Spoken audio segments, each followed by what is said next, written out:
I be out here promoting the peace? Unless you out here phoning police, so that's a no-no.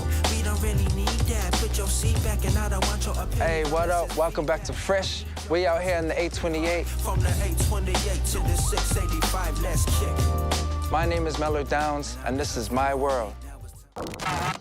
About your I own. think we're going to burn the house down. Oh man, she just left with the first. Oh, you got a good nose on you. I looked over and I was like, Thanks, Julia. burning there.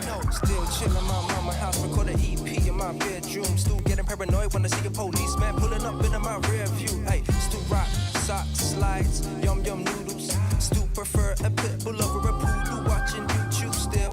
I don't know, I've always had a thing for novelty socks. A lot of people are like, well, that looks whack, but as long as you're comfortable with who you are, it doesn't matter what you wear.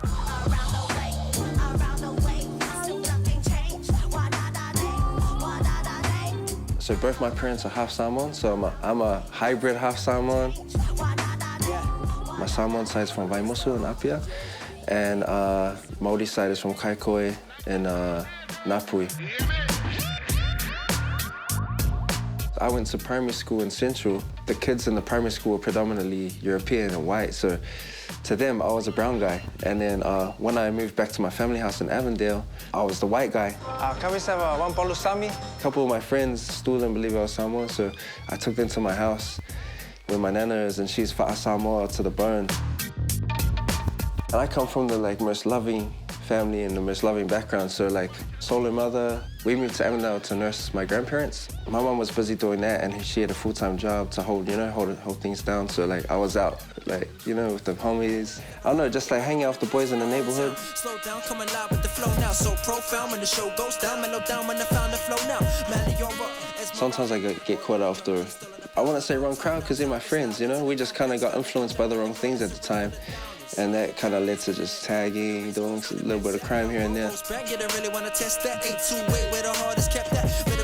I was playing basketball, and I got kicked out of the team for tagging. Then after that, that's how I started rapping, man. My mama was lenient when I was an intermediate, interconnected with things that were inconvenient. Keeps coming with that raw vibe, hit 'em like a 4-5, risen from the north side, dripping in the source side, vision in the force till I'm. Man, I've been hustling all week, now it's time for a drink. I made it kick it, relax your mind, killer Eddie.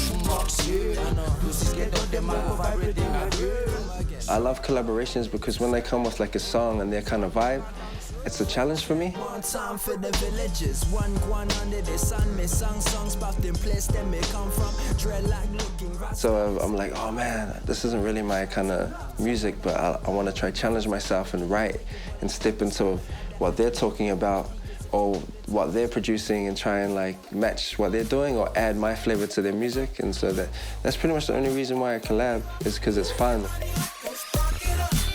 I bring the flavor like yum noodles, the groove guru, the flow holder, peep the style, yo, I'm on a roll like long balls, I'm on go, stay in your lane like cornrows, I bring the funk like booty on the baseline. Culture is probably the reason why I do music, and not just saying me as my culture, but I'm talking about the youth of today, their culture as well. I was doing a little bit of youth mentoring and running workshops at Wesley Community Center. Mount Roscoe was a melting pot of culture. You got African kids, you got Islanders, you got Middle Easterns, you got Europeans, and they all live in the same area. So the programs are really interesting because they're making music together. That's really rewarding. Sometimes I meditate, sometimes I levitate, sometimes I hate my life, sometimes I celebrate. I also work in the mental health sector. My position is a creative practitioner.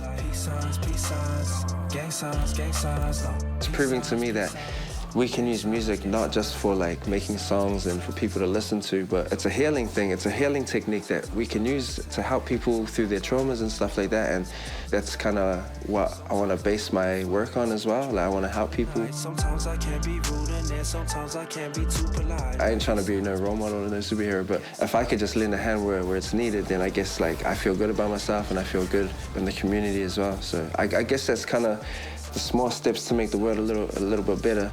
I can't make up my mind.